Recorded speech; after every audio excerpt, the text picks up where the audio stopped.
Quando scrivevo ci tenevo particolarmente a questo Guido Nolitta, che ho inventato così sui due piedi, perché per totale rispetto nei confronti di mio padre. Mio padre è stato un grande professionista, è stato uno dei padri veri del fumetto italiano, scriveva con un impegno che io non avevo, perché io dedicavo, sia quando scrivevo Tex che Zagor che Mister No, dedicavo il pomeriggio della domenica, qualche notte che non avevo voglia di uscire, quindi proprio un tempo libero, e io mi sono sempre considerato un dilettante perché sinceramente facevo molta fatica a scrivere. Mio padre, io lo racconto sempre, quando li leggeva non voleva esprimere dei giudizi che mi offendessero e quindi diceva: ma tu andresti bene a scrivere Paperino, cioè,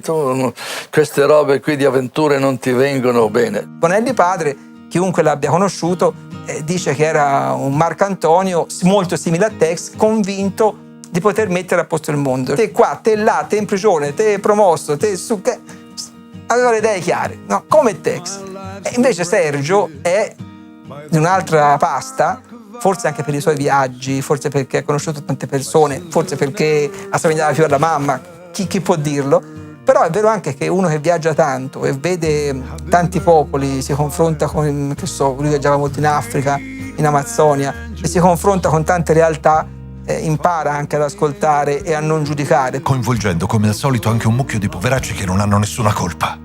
Al diavolo!